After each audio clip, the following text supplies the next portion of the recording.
guys, welcome back to a brand new episode, and today we've got this girl, right? She's not just like active, she can do every single sport that you can think of, but she's also been traveling around the world. I know she's gonna say no, I haven't been, but she has been, all right? The last time I saw her, we were in a completely different country and we experienced an earthquake together. Remember that? Yes. But yes, before we get into the story, to those of you who may not know, we have Talitha in the house. Hello, I am in the house. You are in the house. I'm I head feel over like, heels. I don't know why every time I talk to someone who's an artist, like a singer-songwriter, my radio mode comes on, like Yeah. in the house. It's a vibe. Yeah, how are you? I'm good. I am living, trying to at least. I'm Okay. good. Happy to be here. Thanks for saying yes. I Thank know you you've for been very asking. busy with your new song, which we will talk about. Let's talk about the earthquake situation Okay. that we experienced last September.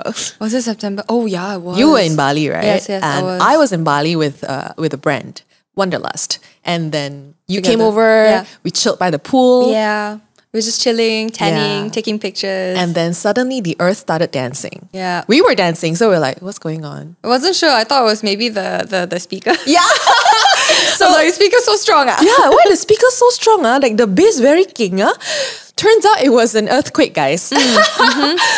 We were by the beach. So Yeah. like the villa was really by the beach. And like we were so, I won't say ignorant lah. We were just really unaware. Yeah. I mean, you were in Bali at that point Yeah, for yeah. quite a while already. Yeah. Yeah. I was there in August. Yeah. Have you experienced anything like that before?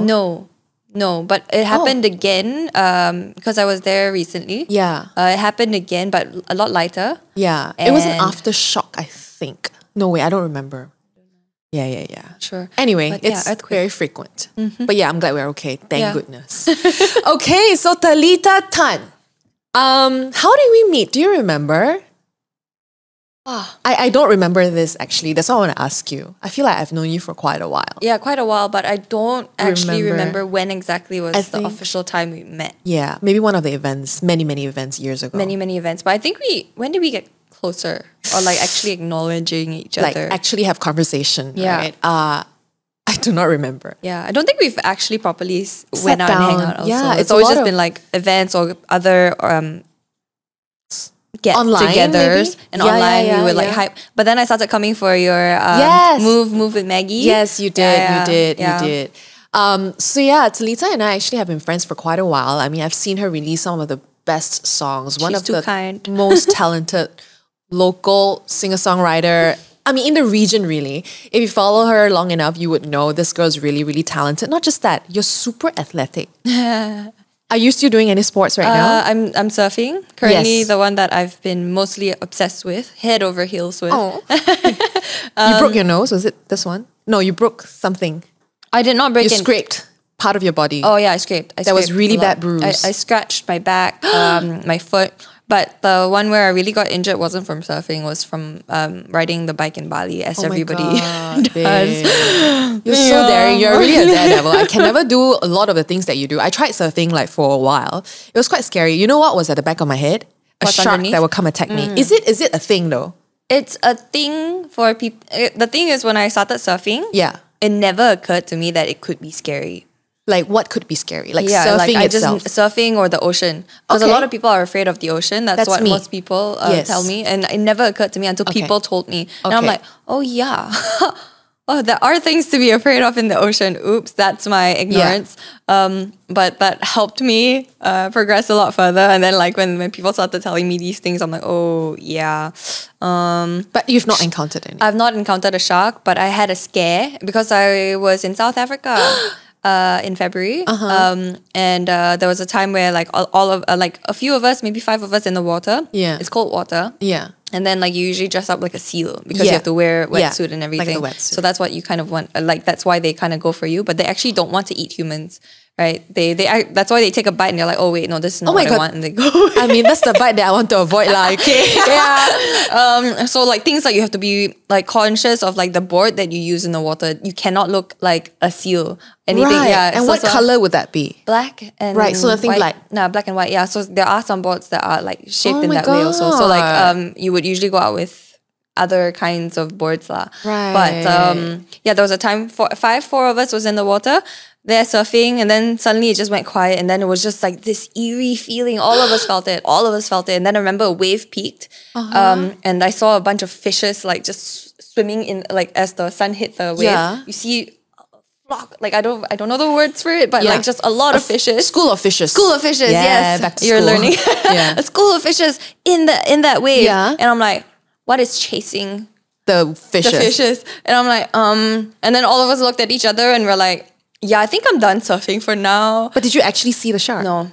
Oh my God. But I've encountered so many dolphins. Okay. Yeah, you're just there sitting. And remember the first time I saw dolphins in the water surfing, I was like, oh my God, is that a shark? Okay, but it wasn't. It was they swim. They actually But they swim. don't attack you, right? No. No, I kind of like, come swim to me, hit me, please.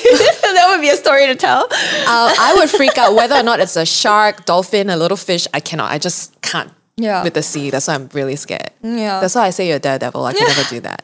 Okay. So that aside, that's one part of Talitha.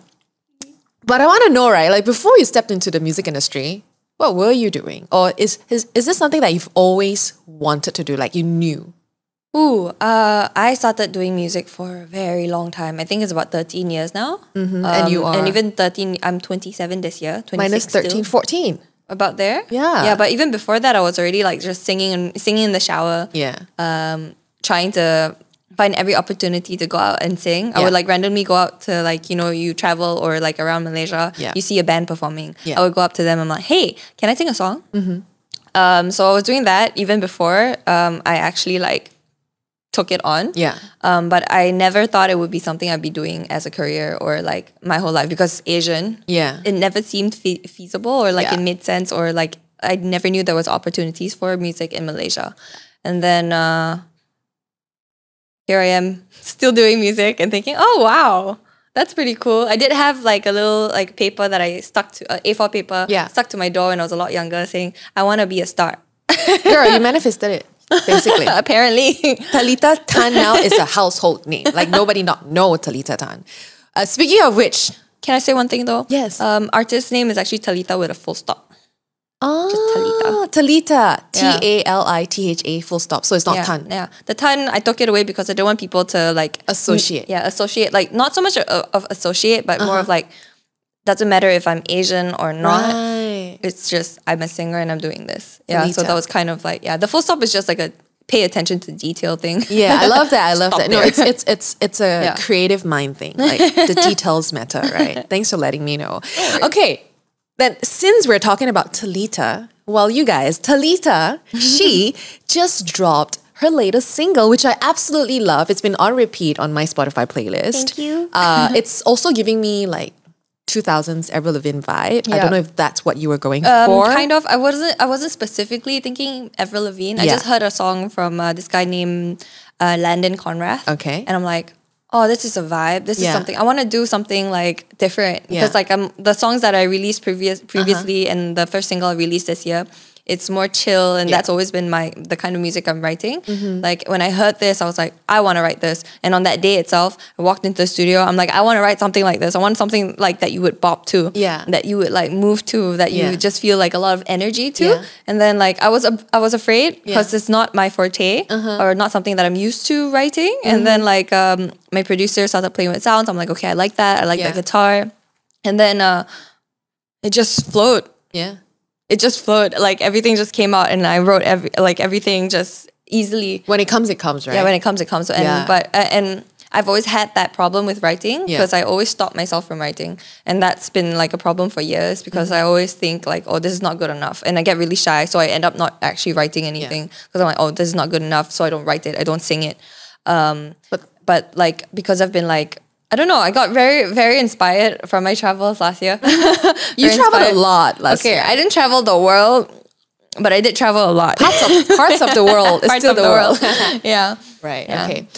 To those of you who may not have heard the single yet, I maybe want to recommend you doing something right now. Just pause us for like 3 minutes. Go listen to her song and you come back. Yeah. Because now she's going to talk about the single and the story behind it. And once you know the song, it's going to mean a little bit more. Especially to those of you who are still in a situationship, because we're going to get to that in a bit, okay? Yes, we are. So the song is called 6 Hours. Yeah. Right? hers. 6 hours. Yeah. 6 hours with a full stop. No full stop. No full okay, stop. that's just my just my name. script. That's just my notes. Full stop. Who is that guy? Who is that guy? Tell us the story behind the song, girl. Okay, so if you don't know, I released a song called Midnight Rendezvous this year. Yes. So that's like all lovey-dovey. Also love it, by the way. Thank you. Super lovey-dovey. I wanted that whole dreamy, that kind of like romanticized whole like visualization of it. Because it's straight on like, I love you, I do. I know that it might be too soon. So it's kind of also tying back to love at first sight kind of thing. And Midnight Rendezvous, right? Because I met this person in Bali last year, and it was it was the idea of the whole situation of how we met that I was hooked onto. So this is after a few months of like understanding the situation to be able to say this. So I met him on my last night in Bali, which is the same trip that we were on. Yeah. So last September. Oh wait, not the same trip. It was the trip before. That was when I met him, and then I met him again on the trip that we were on. Okay. So I met him on my last night, which was his first night. Right. And then I left. Yeah. And then we kept in contact. And then I'm like, you know what? I need to go back. And I knew he was there for a month. So there is in Bali, right? Yeah, there in Bali for a month because he's from South Africa. And I'm like, okay. At that point, I wasn't thinking that I'd be flying to South Africa to rendezvous. So I'm like, okay, he's in Bali for a month. So maybe I will fly back. Yeah. And I was thinking maybe I could have more time, but my schedule and everything didn't make sense. So I only managed to fly back on his last night. Right. So the initial plan was for me to land in Bali at midnight. Hence Midnight Rendezvous. Okay. And I'm like, okay, come 3 a.m. to meet me at my place. So like that was like the literal lyrics of the song. Yeah. Midnight Rendezvous, come 3 a.m. to meet me. I'll fly across the moon to you. Just singing right now, guys. So that was the situation. And we met and everything felt magical. Yeah. So Midnight Rendezvous was written after that trip. Yeah, the first trip. Yeah, right? After that trip, like of meeting him and like rendezvousing with him, and like that one time, and it was I flew back on his last night, so it was also his last night. Were you already falling for him? So that's the thing. I wasn't sure if I was falling for him or falling for the idea of him. Yeah. So that was the situation, and like because right now this is fast track. Right now, I have friends asking, "What did you like about him?" And you can't. I could never answer because I barely knew him. It was the whole idea of like that whole situation, the whole meet, that rendezvous, that romantic encounter that I fell in love with. Okay. That I'm like, okay, so I hooked on and I was blinded by it. And I found myself to be not just with him, but like with a lot of people that I've connected with or thought I connected with. Yeah. Where I tend to go for people that I know for a fact that I don't see a future with. And then I always end up getting hurt. And then I use that excuse to write music. Yeah. And I tell myself, oh, it's okay. You know, I'm writing music. But it's affected me a lot mentally in a way. And like, I'm like, no, it's okay. And my friends are like, Talitha, I don't think this is healthy. I'm like, yeah, no, it's probably not. But it's like this, I hate to use the word toxic, this toxic attraction that you know is not good for you, but your body is just going that direction. Yeah. So that all happened. So when I released Midnight Rendezvous, Midnight Rendezvous put aside. Yeah. Okay, 6 hours. So 6 hours was the whole frustration. So this was also written before the whole encounter of me flying to South Africa. So eventually I did fly to South Africa. You did? Yeah. Not to meet him. Okay, this is very strictly, I just want you guys to know, I did not fly to South Africa for a guy. Yes, ladies, don't do that. He was a bonus. It's just I went because I wanted to travel. And I'm like, I would love to go to a country that no one would generally think of going to as often. And it's like rare, right? So it was a solo trip? It was a solo trip. But at the same time, I joined the surf camp for like 2 weeks. Amazing. And one more week was supposed to be with him. Okay. Yeah, so suppose keyword. I mean, you revealed it in a song. You said keep in touch. Great. Send a text. No response. Are you sleeping? That was the time zone idea. Oh. So yeah. Tell me. Okay, so he called me on my birthday. We chat and everything. That was November last year. And then I'm like, okay, maybe I can come to South Africa. And I was, that would be great. I would love for you to see South Africa. Blah blah blah, and all these things. So he was always very encouraging with all these things, and he seemed interested. Which I also found myself to kind of like question. I'm like, did I romanticize this? Did he actually want me there? Right? So I flew to South Africa, and during that time, he seemed a bit colder. Right? When you were already there. When I was already there. I didn't meet him the first 2 weeks. So I was in Doing your Jeffreys own Bay, thing. and he's from Cape Town, Okay. which is South Africa. It's huge. Yeah. So How it's many about, hours away? It's about 6 drive. By drive. Yeah, Okay, by car. 6 hours. 6 hours. So like I was in J Bay, I was doing my thing, and he said he would drive up and come meet me. Yeah. And then like, you know, drive me down to Cape Town, and he would show me Cape Town kind of thing. So he knows people from this surf camp, and then like, so that's why he could come out and chill as well. So the first day we met, the first day I got to see him, like obviously I was excited. Everybody at the surf camp knew that he was coming for me because they met him before they met me. Yeah. Because I came a bit later. Yeah. And so like everybody. So like why I mentioned this is because like he kept using the excuse as like, I don't want to ruin the group dynamic by like doing anything. I was like, but everybody already knew that you were coming for me and that I was here to meet you.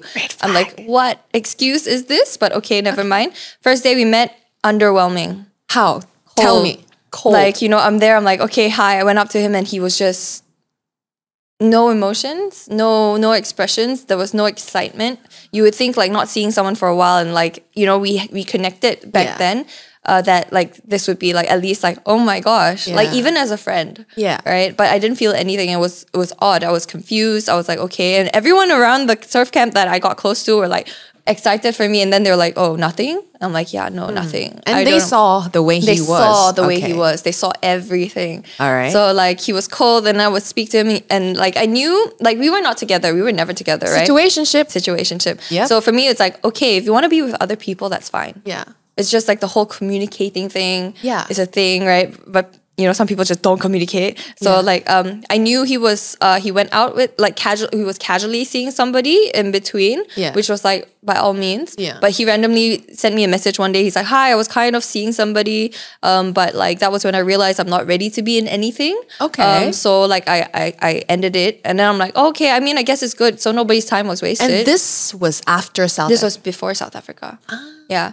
So I'm like, okay, yeah, cool. And then when I went to South Africa, like when he was being all cold, I questioned him, and he's like, yeah, so like I'm not ready for anything. I'm not emotionally available and blah, blah, blah. And I don't want to hurt anybody. And I'm like, oh, okay.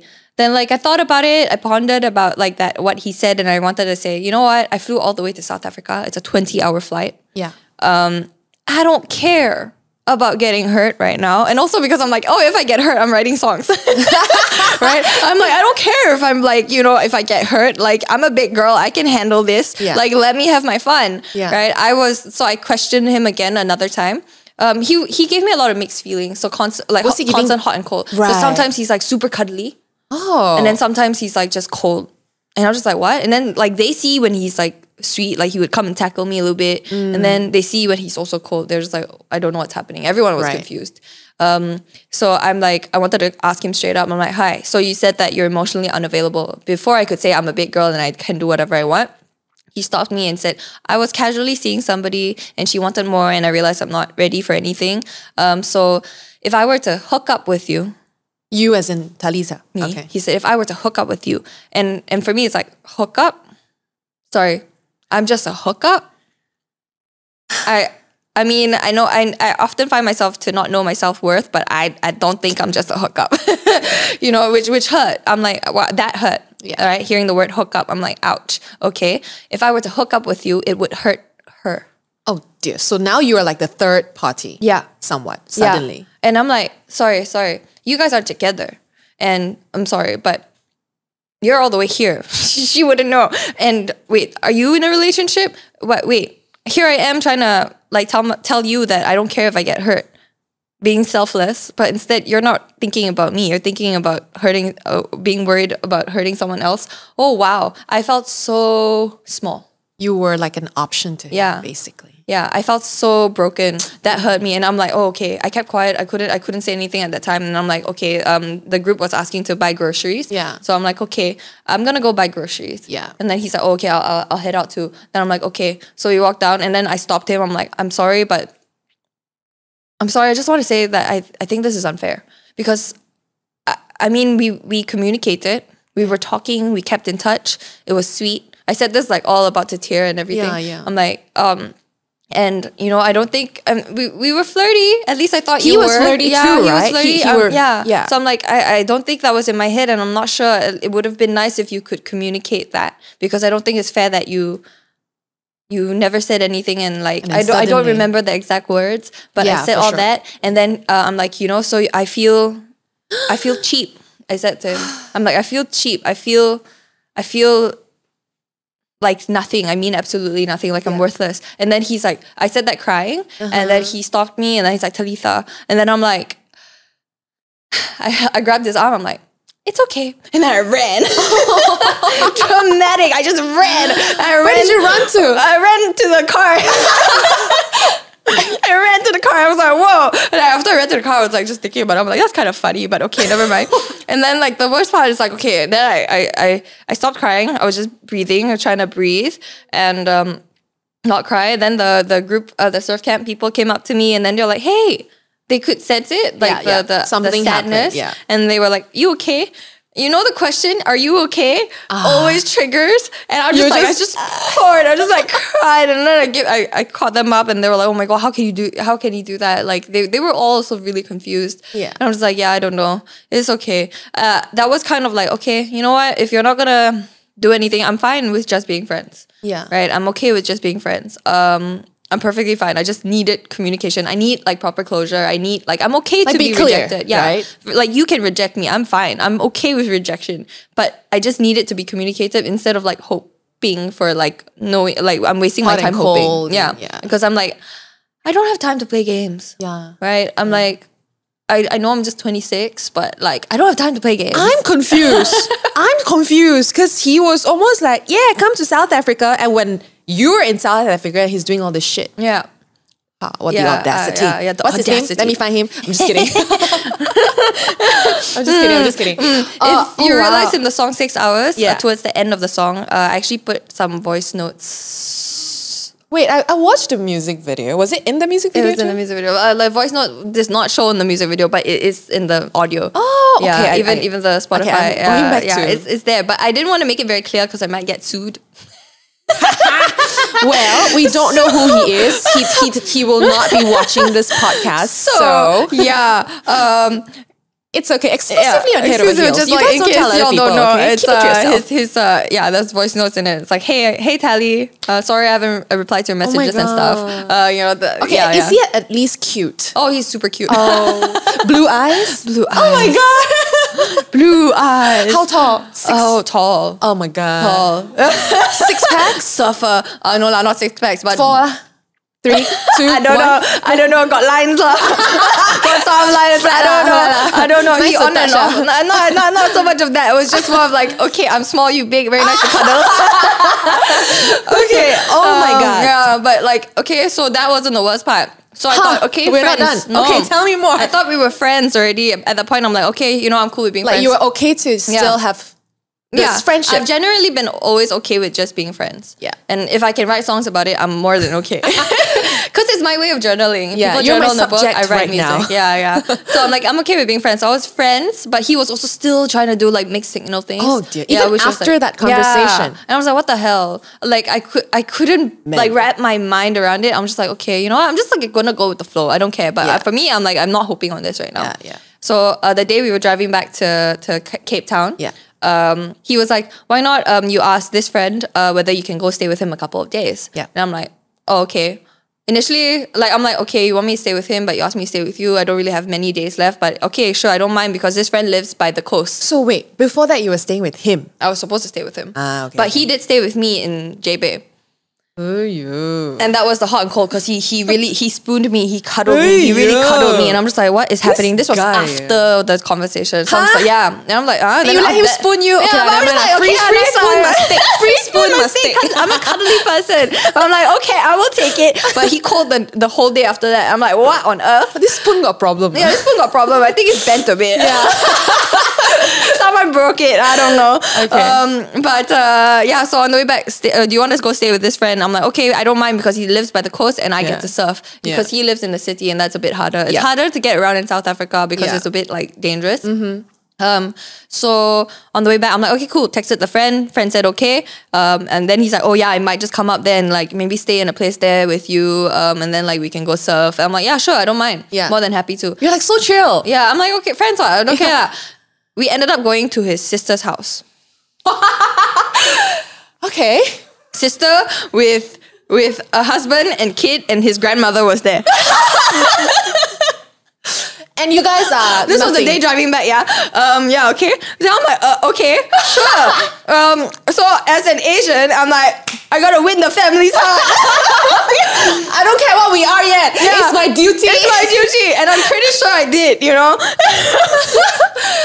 Asians are the best, man. Oh, and then? Yeah. So like, you know, I met all that, and then like he was on the phone that day, and then she was with the girl. Yeah. Oh. And I'm like, oh, what's happened? He looks stressed.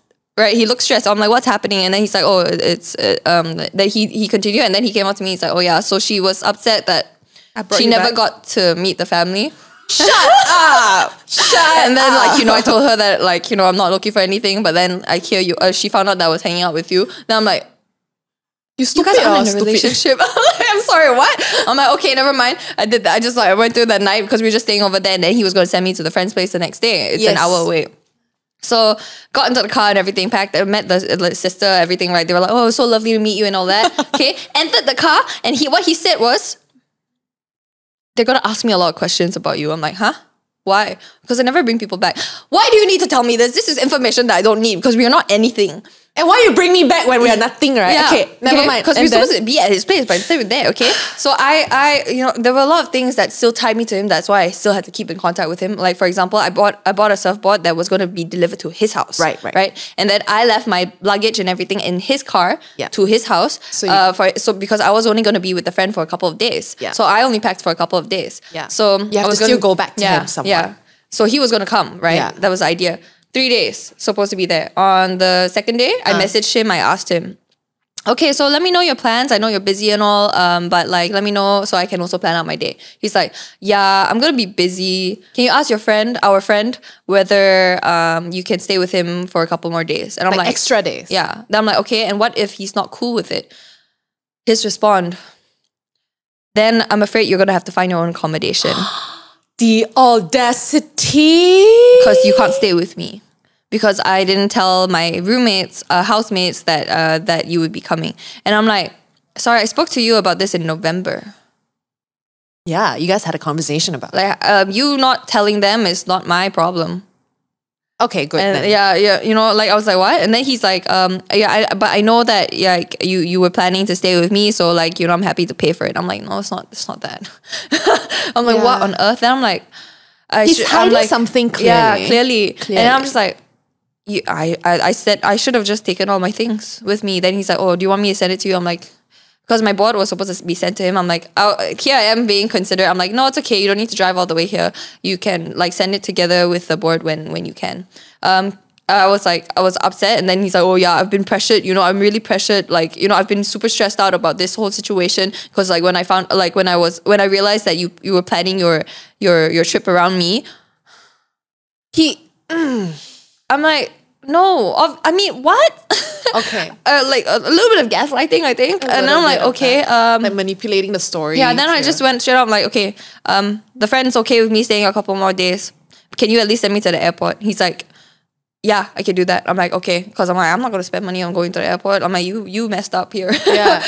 Am I allowed to say fuck? Yes, okay. Fuck, say it. You fucked up here. So, I mean, I'm not going to like send me to the airport. I don't care. So, I'm like, I just went on continuing the trip. I did enjoy it regardless. Yeah, like I met random people, great people. I was in a very, very beautiful area in South Africa, in a very safe area as well. I could walk around compared to like where I was previously. I could not walk around. So, it was very nice. I was very happy, and I would rather be there than to be with him. But it was just like that when he sent me that message, I was crying. Because I was still hurt. I was still hung. I'm like, yeah, I'm okay to be friends, but I still like the person. Why do I like the person? Still don't know. Sometimes we don't know why we're attracted to somebody. Yeah. You know? But yeah, so that all happened. Eventually, he sent me off to the airport. He was still helping me deal with because my board order was a bit messed up. So it didn't come out the way. So like he knew the person who ordered it for me. Yeah. So like he was helping out a little bit. But once that was done, I did not I have not heard from him since until now.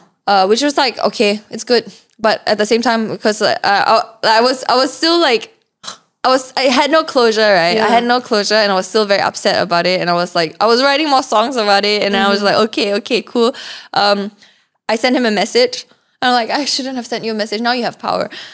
But I sent Now the ball is on his court. yeah, I'm so sad.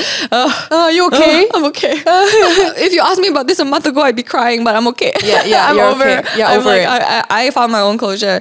Yeah. But I messaged him saying like, hey, I just want to apologize if like, you know, I brought any discomfort to you. Yeah. I'm apologizing why. Yeah, why? But thank you for welcoming me to South Africa. I was not welcomed, but yeah, you were a good feeling. Any reply? No.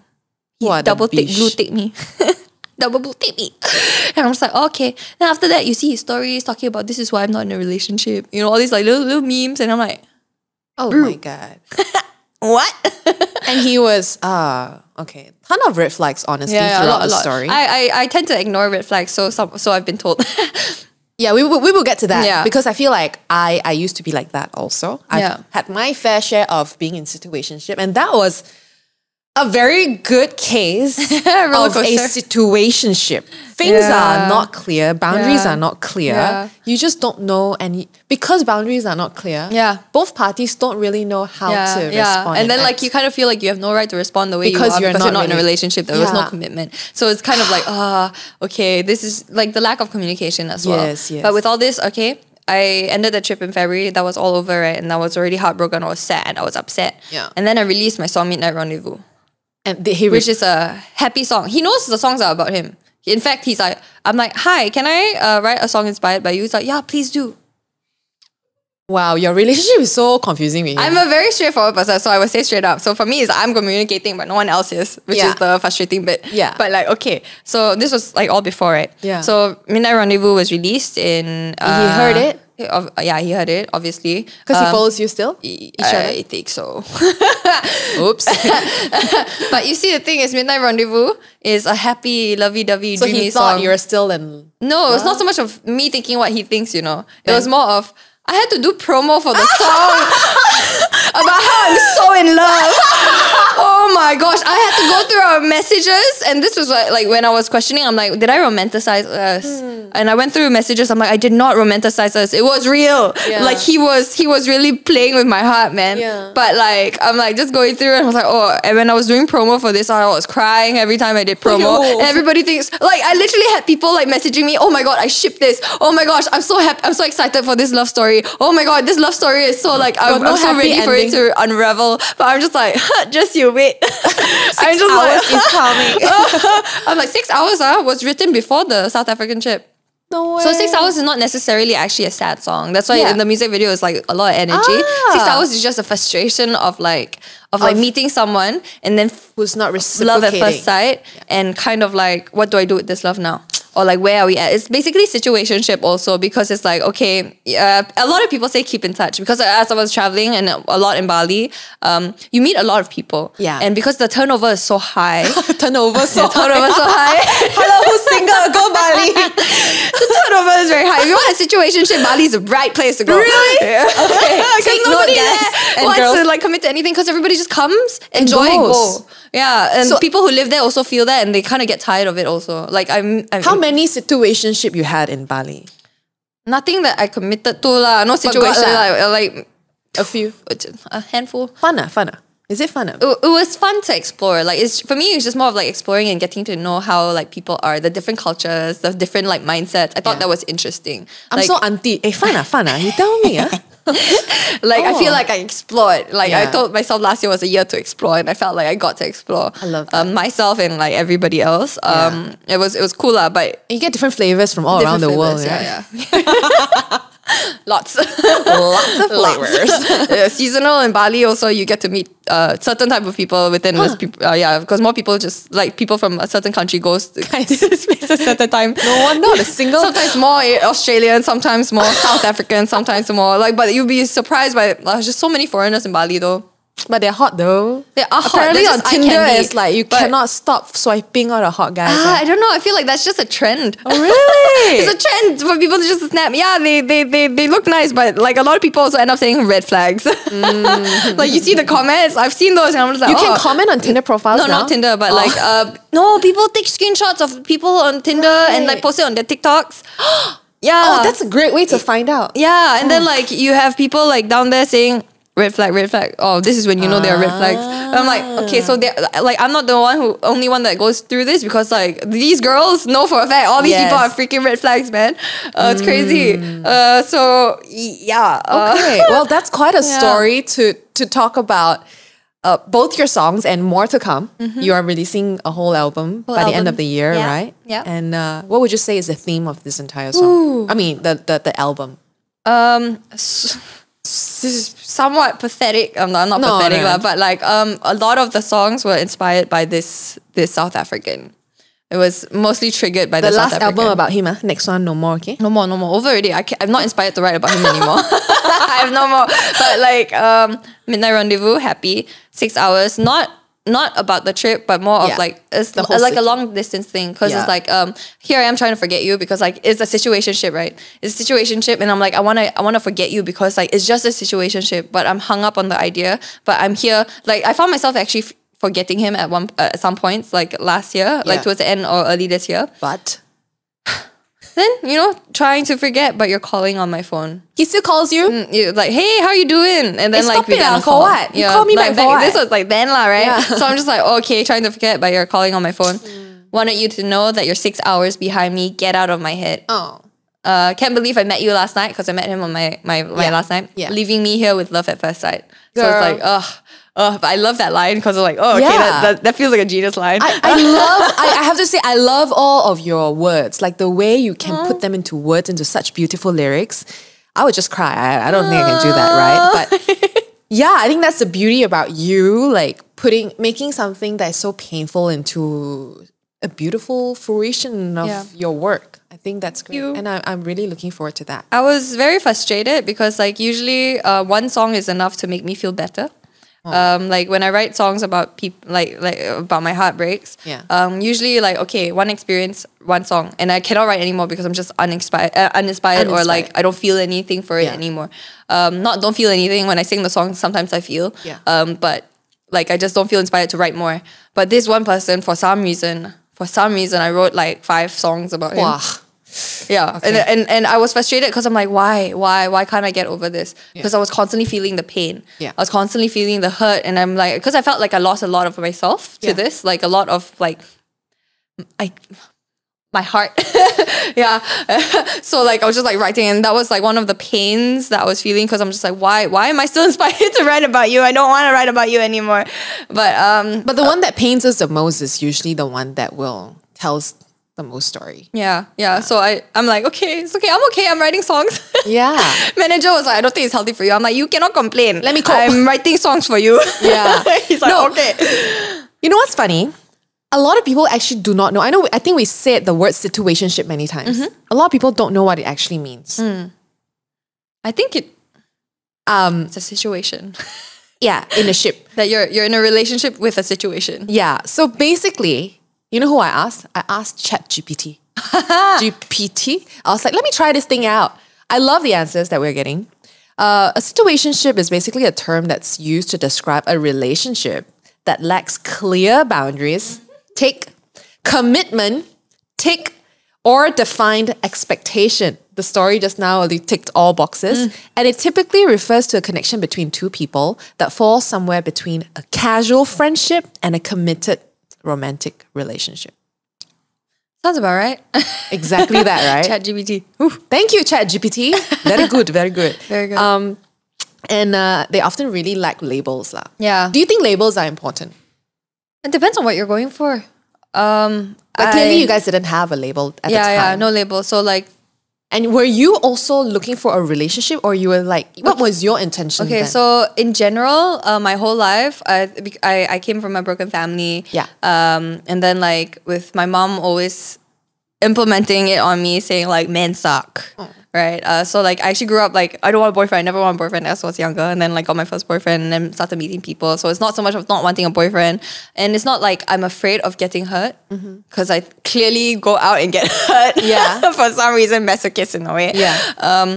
But it's more of I like the independency of being able to do things on my own, hence traveling solo as well. Because I liked being able to do everything at my own time. Because I can be quite intense. I'm like, I want to do this, and I know not everybody's up for it, and I don't want to trouble anybody, so I like to do it myself. But something as simple as the thing that like scares me about being in a relationship is something as simple as like first relationship that I was in.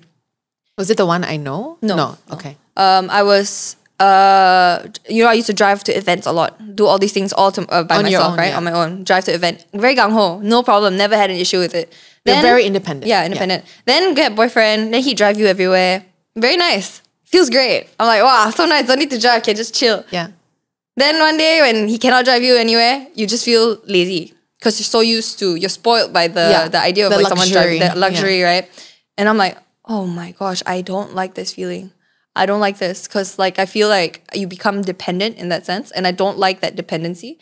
It scares me because it makes me feel like, oh, I'm a little bit less useful or less hardworking or less a little bit less of something. Right? And I didn't like that. It's as simple as that. So like that was my fear of getting in relationships.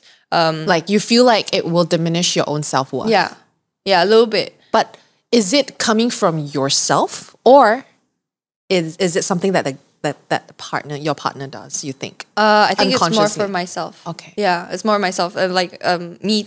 I didn't really know what it was, but like I remember feeling that, and I'm like, oh wow, I feel dependent. Yeah.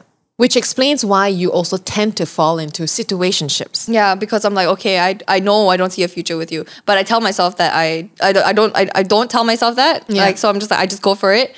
And then I'm like, so I've found myself in situations like my first boyfriend was only 6 months. I don't really call him my boyfriend, but like someone. It was somewhat a boyfriend lah. Okay. Like he was my first boyfriend lah, technically. Every time someone gets close, I freak out.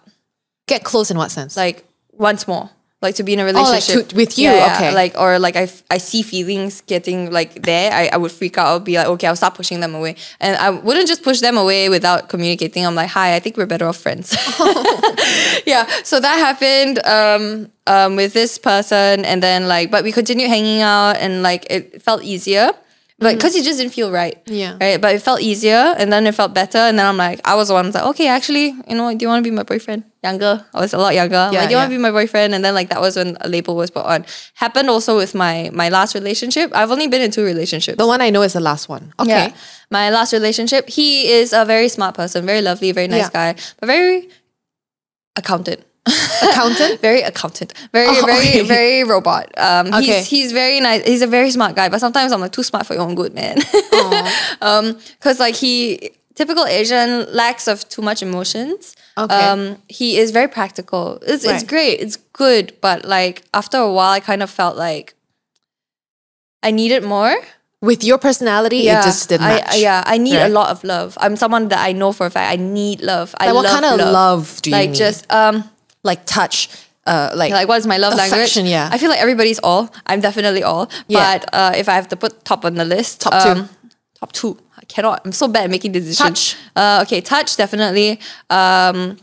Words of affirmation, quality time, everything. But like it will be within those like quality time and like that is for me. And he's just so practical about everything, which is good. But you don't want to be dating on the spot, that figure, right? So like after a while, I was like, okay, but it wasn't so much of that like like the thing is the beginning of us. I also stopped and I'm like, okay, I can't do this. I think you can go see other people.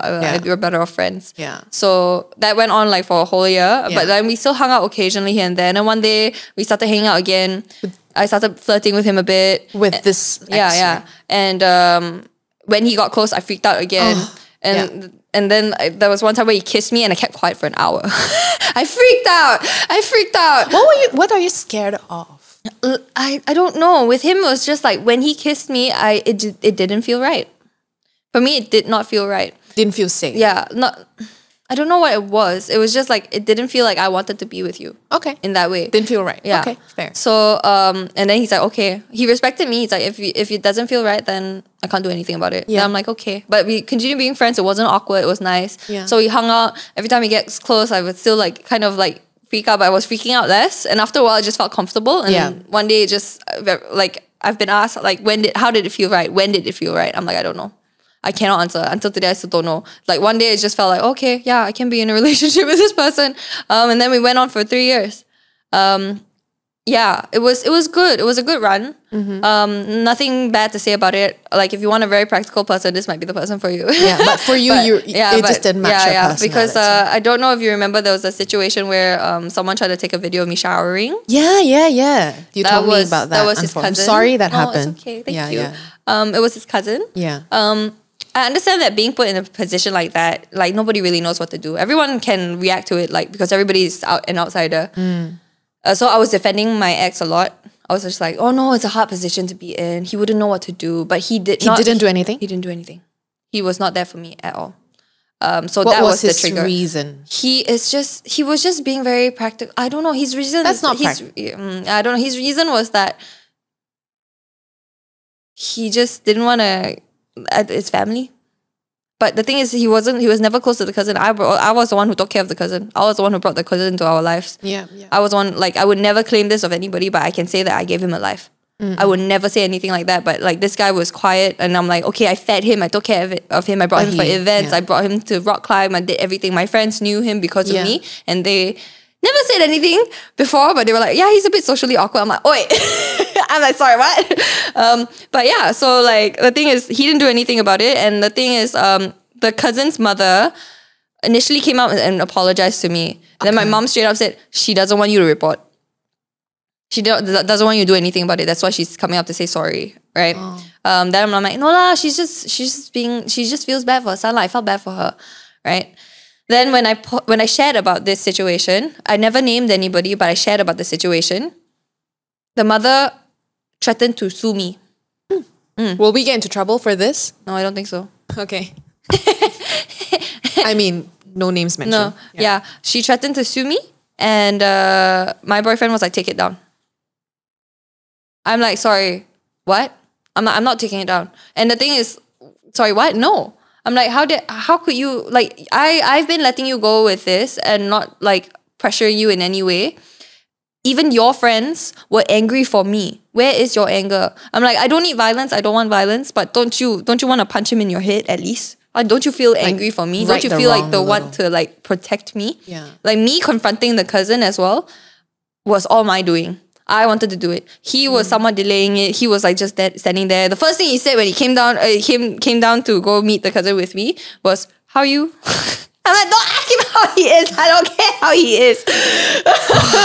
And the thing that pissed me off was the one thing that we fought a lot about was I'm like, she's being such a bitch. The mother, I was saying, the mother's being such a bitch. And then he's like, no, she's just being a mother. I'm like, yes, I understand she's being a mother. I understand. But she's being a bitch. And he's like, he refused it, I'm like, okay. So he just did not do anything. Yeah, I didn't do anything. And that's frustrating. Yeah, it's very frustrating. But I straight up, I'm like, okay. She's being a mother, yes, but she's being a bitch. He's like, no, just being a mother. I'm like, no, she's being a bitch. Just say, you don't even have to mean it. Just say she's being a bitch. And then he's like, no. That was what we fought about the most. But that was the trigger of the relationship because we went on for 1 more year after that. And as the year went by, I think that was when like I kind of lost it already. Like I felt lost. I felt like I lost value as well. I didn't feel that relationship anymore. And it was straight on like I loved him, but I wasn't in love with him. Yeah. No longer. So that was the feeling. And we kind of like eventually like tried to work it out, but not really. And then like I'm like, how about we go on a break? I was thinking maybe if we're gonna break, I would want you more. And he's like, oh, but it's been 3 years. And I straight up, I'm like, do I want to stay in a relationship because it's comfortable? Or do I want to do I want to stay in a relationship because I'm comfortable or like, end it because I know for a fact that I'm not someone who can stay in a relationship because it's comfortable. I would have a good life. Yeah. I would be happy with myself and doing whatever I want and not have to worry about like things on the side. But I cannot. That's why I'm like, I always say I want to be a Thai, but I know the Thai life is not for me. Hey, you think being Thai is easy? It's also hard work, right? Yeah. So I'm like, I cannot. I wish I could. I always tell my mom, I'm like, I'm sorry, mom, I can't marry rich. I'm like, You be rich. You don't have to marry rich. I mean, I grew up with people in my family telling me, make sure you marry a rich man. Yeah. Now I tell them back, I'm not going. I mean, if I do marry a man who is rich, bonus. Great, bonus. But I'm going to be rich myself first. Yeah. Okay? Yeah. Because I think I'm also like you. I grew up in a broken family. Yeah. I've seen how my mother at some point of her life had to depend on the income of my other parent, my father. Yeah. And when that person is not the most responsible, it affects every other part of the family. Yeah. And I've seen that, not having that independence, not having that power, not having that for yourself, and also then at the time of her children, it was difficult. And I'm sure your mom as well have been quite a hard worker to raise the both of you and your sister, right? Very much so. I like how you actually shared that. Do I want to stay just because I'm comfortable, or do I want to, or should I leave because I know this is not the one for me? And a lot of people, I realized they would settle. go for they settle. A lot of them settle, and I'm like, even in a situationship, you know what's funny? Just a quick one going back to situationship. I might have to do another separate episode just for that, because I do not think the amount of DMs I got last night was insane. Like, there were quite a lot of people who were in situationships with people's husbands. oh, I've been hearing a lot about that as well. And they only found out that their situationship partner has a wife, like, halfway through the situationship. I have something to share about that. Oh, girl, tell me. So after this relationship, this 3-year relationship, I got in a situationship with someone who not a husband, but in a very long relationship. Oh. So the thing is, he also did not tell me. What a bitch. I know. Like, basically what happened was, like, we went out a couple of times and we did all that, whatever. And then he kind of laid in like, oh, I'm kind of seeing somebody, but I'm not really sure. Yeah, exactly. Kind of seeing somebody, but I'm not really sure where we're at because we haven't seen each other for like a while. Then I'm like, oh, okay. So for me, it's like, kind of seeing somebody means can still see lah. Right? I'm just like, okay. Then like as we went on, like we were getting closer and everything, and we were like, you're already in that situationship. I'm scared to He's hear. like, you don't have a girlfriend, right? What the bitch? I'm so... Yeah, and I've said this in front of his friends. Because I'm like, I'm not gonna be... I'm like, I will say this in front of his friends. So when we talk, because people are like, oh, how did this happen? I'm like, oh yeah, he said he was kind of seeing someone, and then one day he's like, oh, you know I have a girlfriend, right? I say this in front of him. Girlfriend of 10 years. 4 years. 4 years. Bro, 4 years is not kind of seeing somebody last... Correct. And 4 years, and she... I don't know if this information will be shared. Maybe keep it safe. We keep it safe. Yeah, but like she obviously want to marry him and lah. Aiyo, and this situationship, I bring me back to family also. His mother loves me, his dad loves me, his cousins love me. I want to share my situationship also. Share. Oh my god, it reminded me of a expired tea lah, but it's still a tea lah. Many years ago. Like, I think I don't remember. I just turned 20, 21, right? Same thing. I mean, he didn't have... Actually, wait, wow, this guy was a walking red flag, I tell you. So I got into a thing with this person. And then I found out that the person, I don't want to name names. Okay, let's call him Mr. A. Okay. No worry, his name doesn't start with A. Okay, don't have to find. So I had a thing with Mr. A. I mean, we started off as, situationship may always start off a little bit blurry, like you don't know what we are kind of thing. Yeah. And I had found out Mr. A actually had a girlfriend. And the girlfriend wrote a blog about me being the third party. And I found out from my friend who told me, oh my god, babe, do you know this Mr. A has a girlfriend? And now she's angry because she found out that he's kind of seeing you. And then I went back to Mr. A and I said, what the hell? You have a girlfriend? I'm sorry I can't be with you until you actually are single. So we stopped talking for a bit. And then... Good on you, by the way. Me? Yeah, for saying that. I couldn't lah. Yeah, I'm like, what the hell? I don't want to be a home wrecker. I didn't want to be a home wrecker, but I was like hooked, and I'm just like, at that point I was it was still new. Me and him still new. So I was like, you want me? You choose. You don't get both, right? So eventually he said he broke up. Long story short, we saw each other again. We did everything a couple would do. Like stay over. you know, everything.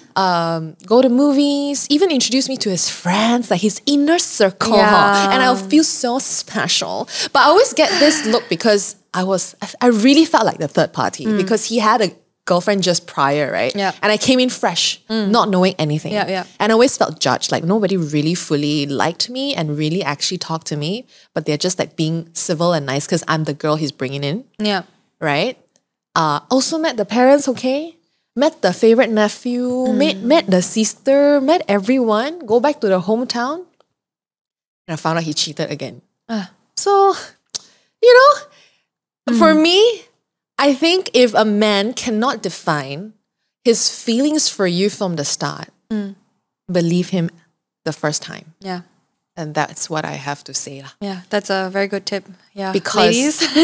because I was young and naive, also stupid, and I, you know, have a lot of insecurities, and I just really needed to be loved. Yeah. And he was giving me the affection, Yeah. you know, all the hugs and stuff. I know what it feels like going to the gym and feel completely clueless and intimidated. I was once there. That's why I started Motion Lab. We're a fitness studio that focuses on small group classes and personal training. Our goal is simple, to help you move better so you can live better. Start your first class for only 49 ringgit today. For more info, go to www.motionlab.live or check us out on IG at motionlabmy. It's motionlabmy. That was me because I feel like I really fell into that one at that point because I also just got out of a relationship. So I was vulnerable and I wanted love. Yeah. Right? I wanted to feel love. And he gave you that love. He gave me somewhat, and then after I saw his ugly, you know, I saw his ugly. I saw How long his was this? Oh, this was short. 3 months, but it was 3 months of Long like enough intense. to Yeah. hurt. Yeah, long enough to hurt. Long enough to I also wrote a song about it. How did this one end? Okay, so the thing is, eventually, the whole thing was a mess because the mother wanted me, everybody wanted me. But not the girlfriend? The girlfriend, so the girlfriend eventually came back to Malaysia.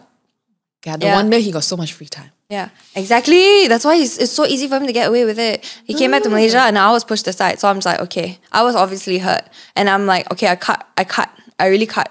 I cut, but he kept wanting to get in the way. Then eventually I'm like, okay, I need answers. Because the thing is, I communicate, right? I would always try to communicate, but he's so good at manipulating the situation and not actually answering anything. He's so good at it. So one day I'm like, I need to talk to you. And he made time to come talk to me while his girlfriend was around, yeah. So he spoke to me, and this time I forced it out. And I could see how uncomfortable, how angry he was. He was super annoyed. And I felt so good because the thing is, I managed to get answers that I needed to hear. And it was straight up, I'm like, your girlfriend wants to marry you. He's like, no, we never talk about it. I'm like, it's not about talking about it. You've been in a relationship for 4 years. How the audacity. Your entire family knows about this. I'm like, what do you mean you never talk about it? And then I'm like, okay, so that was when I started seeing more ugly and I was immediately unattracted and I felt a burden lifted off my shoulder because I'm like, you don't respect us. Women. You have no respect for your girlfriend who has been with you for 4 years, who still obviously, I mean, I feel bad for her. They just got back together. Ayo. Yeah. Never mind, not a problem. Yeah, not my problem. I'm like, I'm sorry lah. But maybe she too much tea, this episode. Yeah. But yeah. So he I forced answers. I'm like, the reason why can't you choose? Because at one point, like I put myself down, I'm like, choose me. I'm like, choose me. I was like, sorry, so, I'm like, I need to ask. So the parents saw both you and the girlfriend, and they just... I don't know. That's why he's so toxic lah. Because the thing the mother really worships him, man. The mother loves him. She's all my son's so handsome. Okay. So smart. I can get both girls like that. I don't know about that lah. But she wanted me lah. She would talk shit about the girlfriend with me, you know. No. Auntie! I know! That's Okay, why I'm just like, never mind. That's why there was a little hope there, you know. Yeah, but I'm just I understand. Now I understand. I have more context. Yeah. Okay, please so continue. I'm like, okay, it's not cool. The reason why you can't choose is because you want both. And you can't have both. You can't have both. Right? But he felt in that whole conversation, he felt that I was finally able to let go. He felt that I finally didn't care. He felt it. Because when he went off, he immediately constantly tried to reach out to me. Only when you don't care, they want you back, right? He immediately tried. And like for me, like I felt so good because before that I was like, oh, is he watching my stories? Is he doing this? Has he read my messages? When is he going to message me? After that conversation, I'm like, I can't care less about you anymore. Then and that's I when- saw how unattractive he was, and I felt so good. I felt so good, and I felt so happy for myself, and I felt free. And then like, you know, he finally went away because he doesn't live here. He's from here, but he doesn't live here. Okay. Yeah, I'm not gonna say where lah. Yeah, don't give more details. I Yeah. think the netizen is very good at digging information. So we don't want to reveal anything. Yeah. But yeah, so he went away, and one day I get a message from him saying, "Hi, I just thought I'd let you know that me and my girlfriend are on a break." So? Yeah, exactly. So for me, I'm like, the heck? I'm like, I don't care. I'm like, so I literally replied, "Oh, okay, cool." And he was so annoyed That you didn't care. that I didn't care. He was so annoyed. How Okay, did he I can show tell his you why annoyance? I'm annoyed is because he knows I was close to his cousin, right? And his cousin always gets shit from him every time he is unhappy with me. So every time, like complains for to the example, cousin. when like at one point, like I had to block him because he was really hurting me, and I blocked him. Like when the girlfriend came down, I blocked him, and then he would like message her. Oh, guess who blocked me? He's so immature.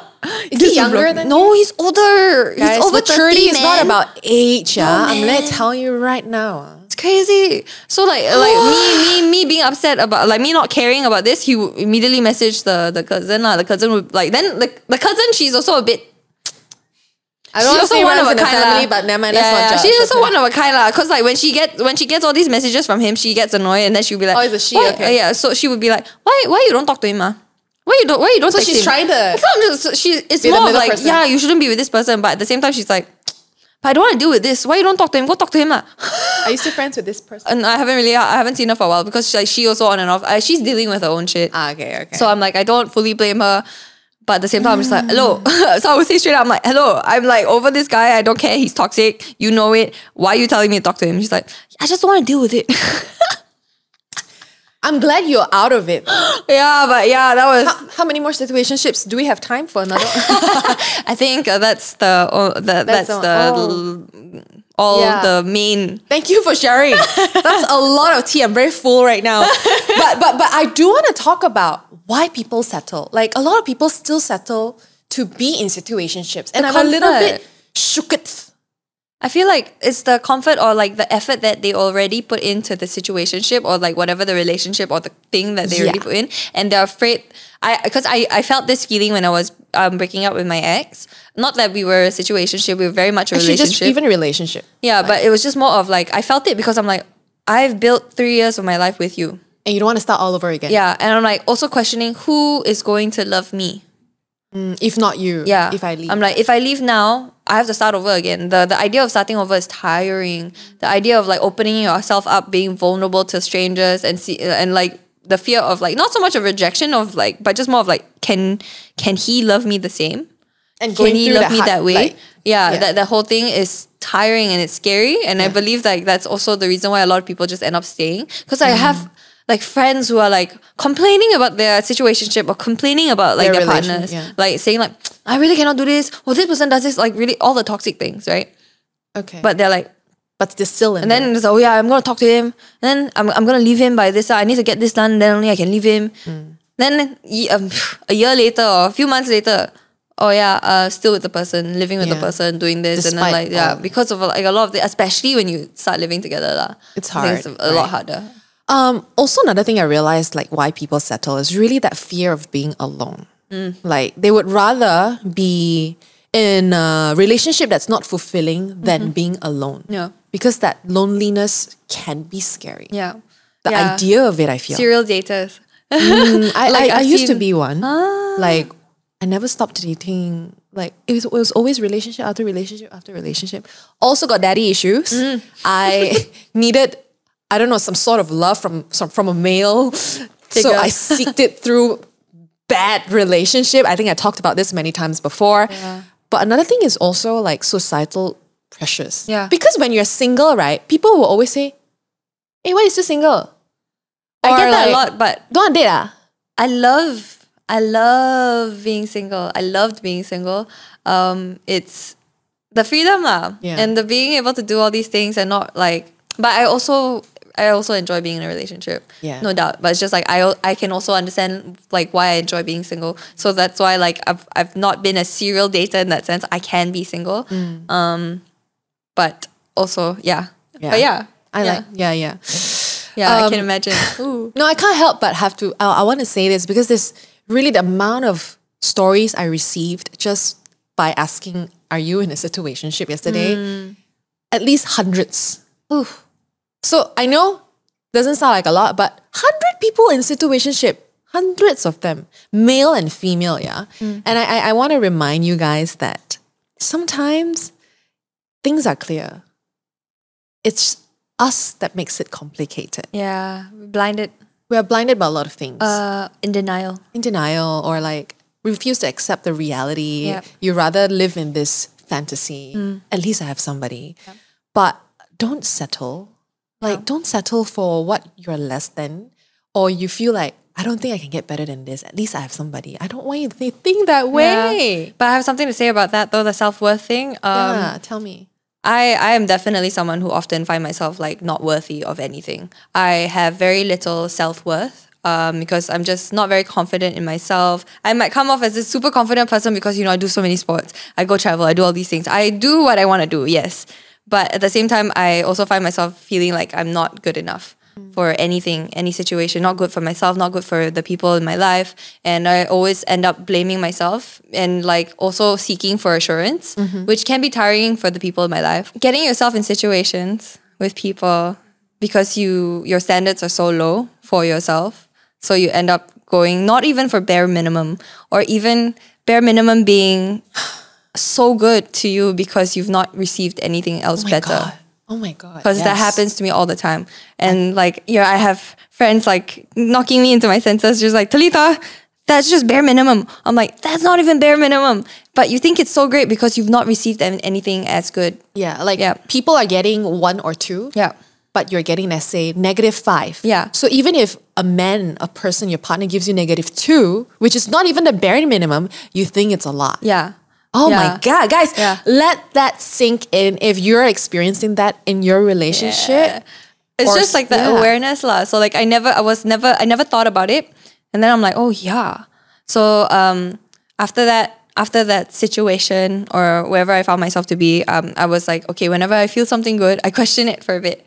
I'm like, okay. Talitha, is this you thinking that it's great because of your low standards?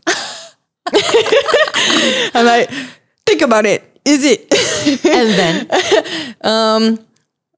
but do you sometimes yes. Do you think your standard has improved? Yeah. Yes. High five, girl. I think that's progress. That's growth. Yeah. I think we cannot beat ourselves up for thinking, oh my God, I have low standards. I think sometimes our upbringing makes a big difference. Our starting point, the love that we receive from our parents, the moment we were born, all of us have received different level and kinds of love. And your environment in general. Yeah, the people that you surround yourself with. How you grow, how you, basically. Yeah.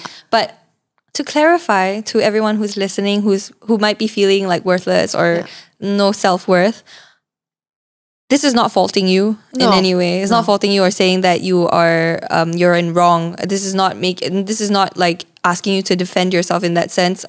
This is us just helping you to be aware that you're not alone. Yeah, you're not alone, and whatever you're going through is real. Right? Never let anybody belittle your problems, because I feel like there are people saying, oh, you know, there are African kids who are suffering out there and going through, like, you know, people going through cancer. Yes, and those are big problems. Yeah. But what you're feeling is also real. So I'm here to validate you, to tell you that, yes, what you're feeling is real and you're not alone. I love that. I actually looked up a couple of quotes that I can remind you guys with. And this one is from Maya Angelou. Never make someone a priority when all you are to them is an option. That hit hard, isn't it? Yeah, the feeling of being an option is not great. Yeah, but I really like this one though. I don't know where it's from, but if you are in a situationship and your partner, whoever it is, just cannot decide if they want to be in a relationship with you right now, I think this one could be for you. Never settle for being someone's option when you have the potential to be someone's everything. Yes! You can be someone's everything in an alternate universe. No, in this universe right now, but just not with that person, unfortunately, that you're currently in this complicated situationship with. Yeah, that's good. As much as I think relationships are complex, when a person wants you, right, they will make it work. They will. You will make it work. You guys will make it work together. Yeah. You will put in the effort. Yeah. It should not be one-sided. Even if it's a hard conversation, you have that hard conversation together. Not like, what are we? You don't have to ask what are we for like 2-3 years. Yeah, no, man. Oh gosh, no, it's so stressful. that's not the standard. I think the younger me would think that's the standard. Maybe I'm not good enough yet. Maybe he's still like fishing around to see if I'm the best option. Again, you shouldn't be an option. Yeah. Yeah. Oh, by the way, there was something that I saw on socials today on Instagram that a friend sent to me that I feel resonates with this whole situation. It was a reel of this girl saying, I hope you realize that the bare minimum isn't actually effort. And I hope you realize that when it's actually real, you don't have to beg someone to stay in your life. I hope you also realize that you don't have to prove yourself worthy of someone's love. The right people will choose you. Over and over and over again. I hope you realize that inconsistency is a sign that someone might not be that interested. Inconsistency. Yeah. That is like straight on, I'm like, that is a slap in your face. Slap in your face, but it's true. Yeah. And also awareness to like, you know, like know your worth. Yeah. It's hard to know your worth. It's all easier said than done. Yeah. But surrounding yourself with people who can love you. And friends. And friends who have healthy relationships that you can kind of like admire or like and just be there for you and help you be aware, not enable you. It's good. And I hope you have that. If you don't, I hope this episode could be that for you. Inspire you. And don't worry, you guys, I know there's so much we can talk about when it comes to situationship. I want to do another episode just really answering all of your questions. I'm looking forward to that. No, episode. Today we heard your story. Your story was, oh girl, hey, dangerous leh. You flew all the way to South Africa. There's no one you know. You really are a daredevil. Like I mean it. With my heart. Yeah. Okay, but because I think I want to kind of also answer some of our fan questions. Okay. So maybe we could try to give them a quick advice. I feel like these are something that a lot of people can relate to. So the first question is,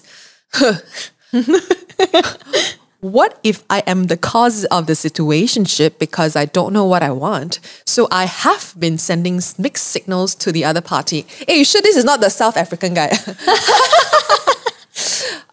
What if you are the cause of the situationship? Hey, please end it. Simple.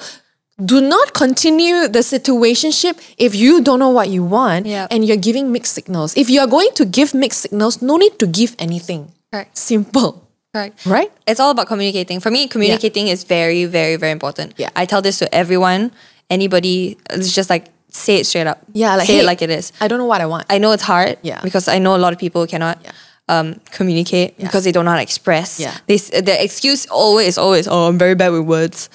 The words are words. Just words say it as it is, but right? Yeah, correct. Even say, I don't know what's my. Yeah. I get what you know. Yeah, correct. Right. And then that's when they who heard this podcast will think, okay, that's inconsistency. So they're not interested. I hope that's a reminder for you. Yeah. Yeah, exactly what you said. Like if you are sending mixed signals, that means you know you are sending mixed signals. Just have that conversation with that person that you're giving. Right. Hey, look, I know I've been giving you mixed signals. Even I don't know what I want. So at least that information is relayed to the recipient. Yeah. And if she or he chooses to still be in this situationship, okay, sure, that is mutual because maybe then she doesn't mind it. But if she's fully invested in you and here you are giving mixed signals, you're wasting everybody's time, including yours. Yeah, and time and effort. It can really hurt. Yeah, it really hurts. You don't want them writing songs about you. Go listen to 6 hours. It's going to break your heart. Okay, now next question. Is it okay if you're in a situationship and your partner wants to get intimate with you? Sorry, actually, I don't understand this question.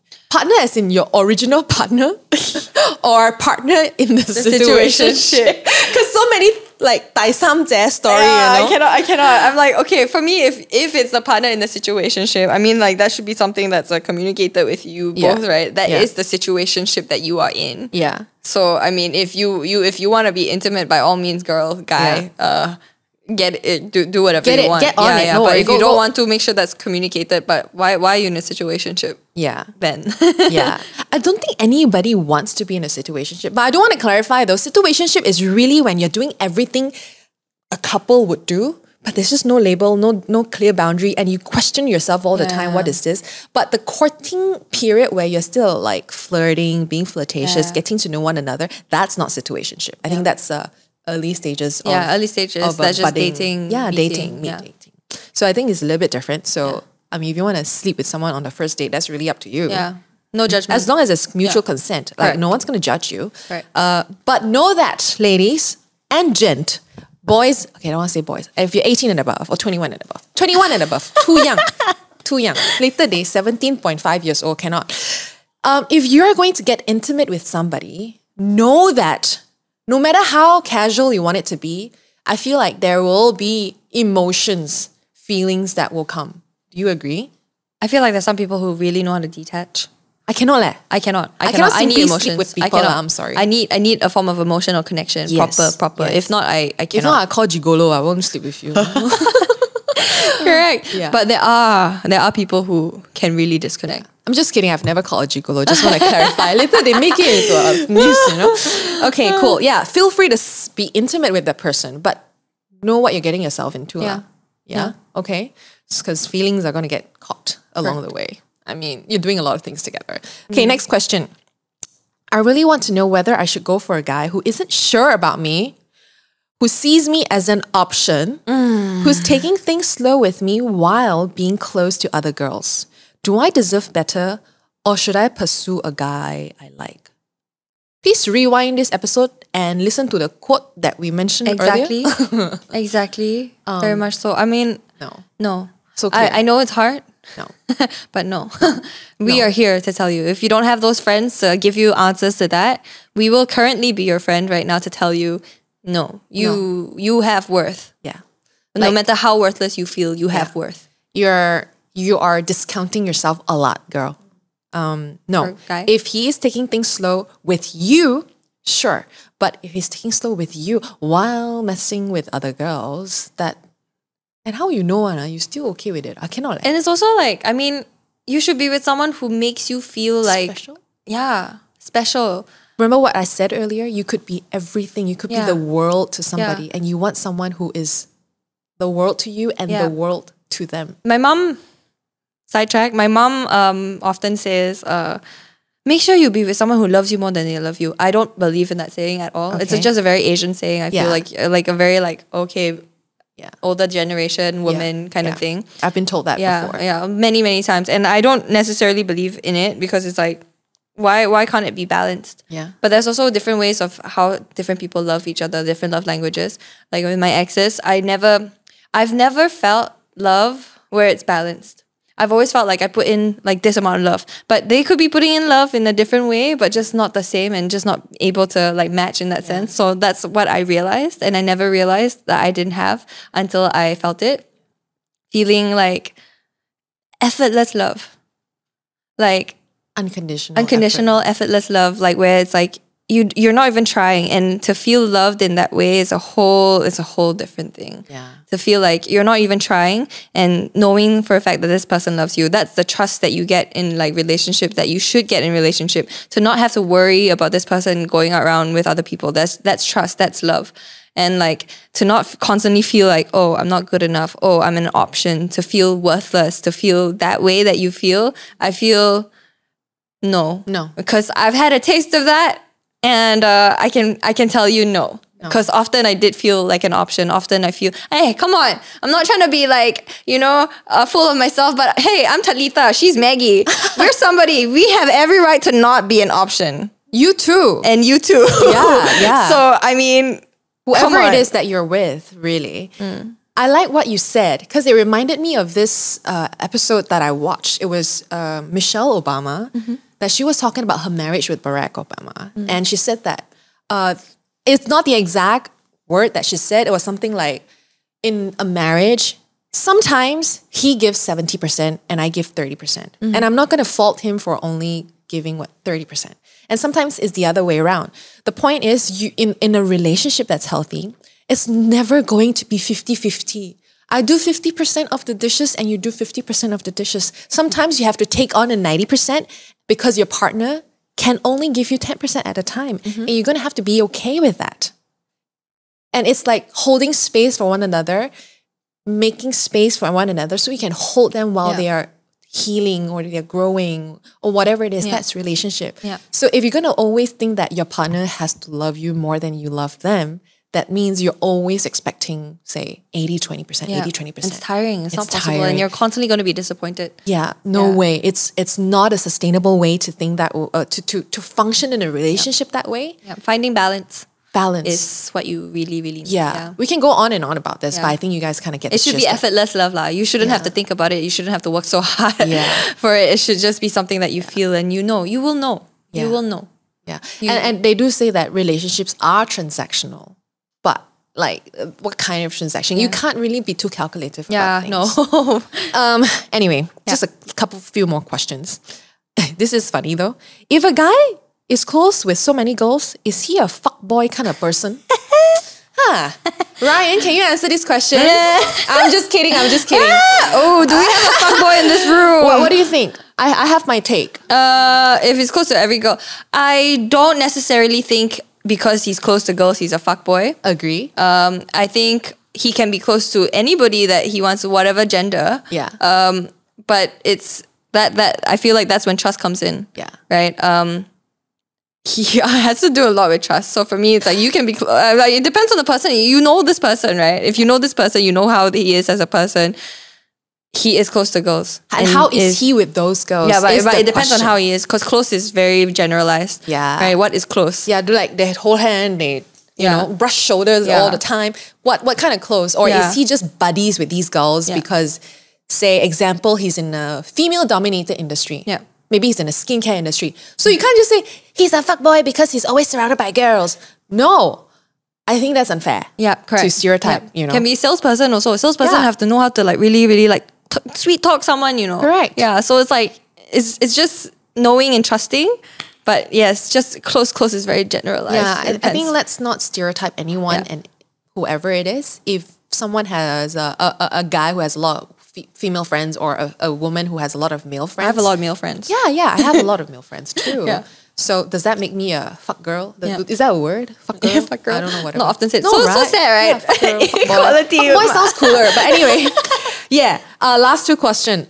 I think I really like what she said. This is not really a question. This is like a message for everyone else who's listening. Situationships are sneaky little buggers. Even when you've made expectation explicitly clear, your head inevitably leads the opposite direction once you trust, care, and know someone for a long time. Very true. Painful, but I am so grateful for the experience. A KL girl living in a non-Malaysian land. Oh, hi KL girl. Yeah, I agree. Yeah. That's why I say when you want to sleep with somebody, no matter how casual or... because you're being vulnerable. Yeah. You're opening yourself up. You're literally being naked in front of the person. Yeah, really. you're showing so much of yourself to the person. So much. Yeah. Yeah. Need a moment. Last question. Okay. How do you move on from when you get played, especially you get played? How do you move on? Situationship or relationship, it's going to hurt just as much. Yeah, everything. Like as long as feelings are involved, emotions are involved, your efforts are involved, it will hurt. Time. Your human time. as cliche as it sounds, but time does help, obviously. Write a song. I mean, maybe. write a song, write a journal, talk about it, see a therapist. You know, I think people get very shy to talk about their problems. So they bottle it up and then they keep it in. I feel like you deal with it in your own way. Everybody has different ways of dealing with their problems. For me, personally, I talk about my problems very openly. Sometimes too openly. I realize you're really open. You're really open. And I kind of like that about you. There's like no bullshit, right? Take me as I am. Yeah. Sometimes it's a bit like, okay, that might have been too much. But so that happened. Yeah. But for me, I like expressing. Yeah. I mean, I express through my music. I need to open about it. Because I realize when I talk about it, sometimes I say something, I'm like, oh, that can be lyrics. And then I write it down, you know? It works for me. I mean, look at Taylor Swift. I think every breakup she got one song also, right? Malaysian Taylor Swift. I was gonna say, but People say it, but I'm just like, no, Talitha. Talitha, with a full stop. With a full stop. Long story short, how do you move on from a broken heart? I don't think you can just move on. I think it's gonna take time. And time can be relative. Yeah. It could be a week for some people. Yeah. It could be a month. It could be a year. It could be years. It could be years. Exactly. Yeah. And sometimes you may need to block them. You need to mute them. Yeah. Get them out of your life visually so that you can rest and think about something else. Distract yourself. Yeah. I feel like it's basically like a breakup. Lah. Yeah, correct. Whether or not you're in a actual relationship because you've given part of yourself to that person. Yeah. I am grateful for all the heartbreaks or all the feelings I've ever felt. Feelings. Because like I feel it's all an experience. Yeah. No matter how painful, the good and bads, whatever it is, I think it made me who I am today. It helped me experience, it helped me see the world differently, helped me see people differently. Yeah. It's not easy, no doubt. But I think use it as inspiration, motivation to go be better. You know, use it as inspiration to go do things that you never allowed yourself to do because of the situationship that you were in or whatever it is. I feel like people who get out of breakups or get out of situationships or heartbreaks or bad things, like come out to like they allow themselves to explore. Yeah. So I see the positive in that, that sense. So I think take that and grow. Because now you're given the opportunity to grow wherever you want to go, right? So I'm not saying that it doesn't suck because it sucks. It's terrible. It's fucked up. It's all sorts of feelings that you don't want to feel. You feel like, okay, I just want to lock myself and sit in the corner and cry my eyes out. Cry. Do it. Cry. Yeah. But don't let it hinder you from like continuing your life and growing. Yeah. Right? And then next thing you know, you'll be looking back and you're like, I felt that, and you might be laughing about it. I laugh about it all the time. It's like, oh shoot, how did I fall in love with this person? Yeah. Why did I like this person? And there's always a reason why it ended. Yeah. In the first place. Yeah. Don't forget that. Sometimes we forget and we just miss and think about the idea of the relationship. It could be because you're currently in a very you're vulnerable at the moment as well, and then you're just thinking of the goods. You often forget like the things that you need to remember. Yeah. And then a lot of the times. Yeah. Our brain is just that way, you know. We tend to not remember the things that matter. Yeah, and painful stuff that we tend to forget. Yeah. And also being single, being solo, being on your own, there's really nothing wrong with it. Not It's at all. really having all the time and space for you to, so cliche guys, like so cliche to find yourself. But when you're in it, you know, it's more than just being cliche. It is what it is. That's why people say it. What's your take in finding yourself? I think it looks different for everyone. And I think for me, you can still find yourself even though you're in a relationship, I would say. So it's not really just exclusive to people who are single. I think it's even better when you can be in a relationship and still find yourself along the way and have a partner that can be there with you. Yeah. But of course, not everyone are in a relationship. Yes. So I think the word finding yourself is often associated to people who are just single. Oh, therefore I need to find myself. Oh yeah, because they always say find yourself after you get out of a relationship, right? But I do think that with the right person, you can also find yourself. It's finding yourself and growing. But for me, finding myself in general, I don't think you ever find yourself. Because we're constantly growing, we're constantly changing, we're constantly evolving, we're constantly in different environments. The question, where do you see yourself in 5 years? I have no idea. Yeah. I have no idea. But hence why the whole, you don't find yourself. You're constantly finding different versions. You're constantly growing. Yeah. So don't settle for just who you find or what you find in that moment, because you're constantly going to change. Yeah. You might like this now, you won't like it in the future. So it's like meeting your best self yet every single time. Don't settle. Don't settle. I hope always be hungry. Yeah. Be hungry. Constantly. And we always end our episodes with 3 questions with our guest. It's a very simple question. We're going to keep it short and sweet. Okay. What are you currently head over heels for? I'm head over heels for the music that I've been writing. I'm head over heels for surf. Amazing. I'm head over heels for my current boyfriend. Oh, there is a happy ending to this story, you guys. Is he treating you well? he is the reason why I've finally felt the balanced love that I never knew I needed. Yeah, like it's head over heels. I'm happy. Okay, I won't nag you anymore. You found a guy that treats you well. Yeah. That's good. Okay, second question. What's the best or worst advice you've ever received? Let's talk about in the context of relationship lah, since we're talking about that. Worst advice, my mom's. Find someone who loves you more than you love them. I'm sorry, mommy, but that's bad advice. No. Sorry, Auntie. Well, I understand her intention. I understand. Okay, your mother will always mean well. Correct. She means well. She only wants the best for you. I know her intentions. And but they it's want you just to very be old school loved the way they love you. Yeah. Right? It's just they want the best for you, right? Yeah. Because she's seen me hurt so many times. She's also worried for me. So she means well. But as an old school saying, no. Yeah. I guess that's the worst. The best advice is basically everything that we were talking about today. Yeah, I like what you said earlier too. I forgot, but we will listen back. Whatever you said, I was like, yes. Replay later. But if I could add to like a good advice to just share again, I want you guys to repeat this and in your head and remember this. Really, I've said it again.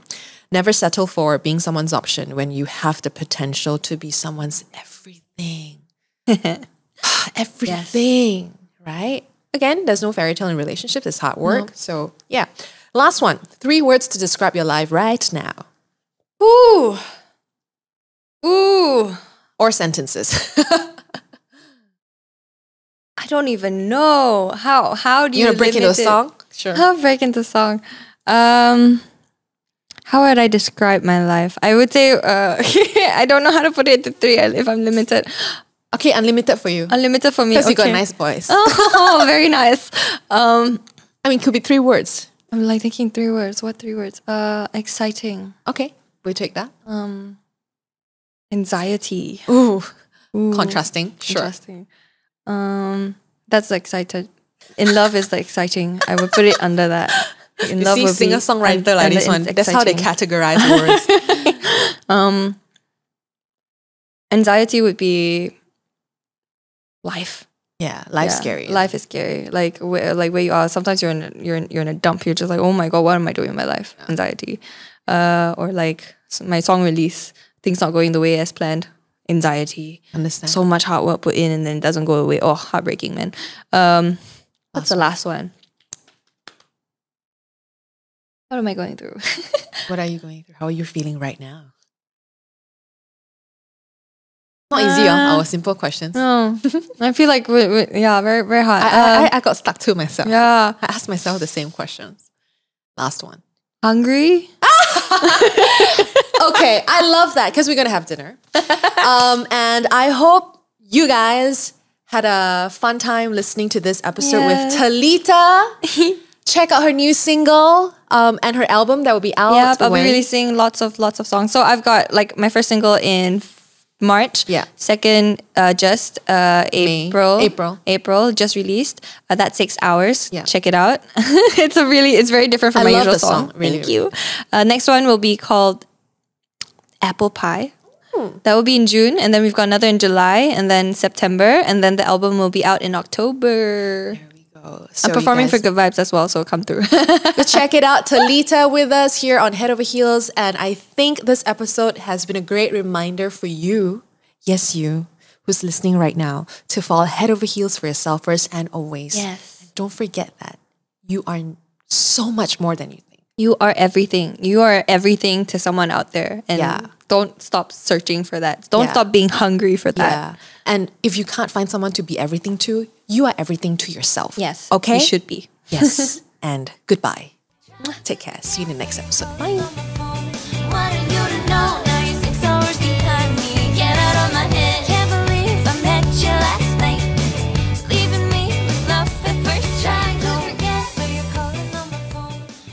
I know what it feels like going to the gym and feel completely clueless and intimidated. I was once there. That's why I started Motion Lab. We're a fitness studio that focuses on small group classes and personal training. Our goal is simple, to help you move better so you can live better. Start your first class for only 49 ringgit today. For more info, go to www.motionlab.live or check us out on IG at motionlabmy. It's motionlabmy.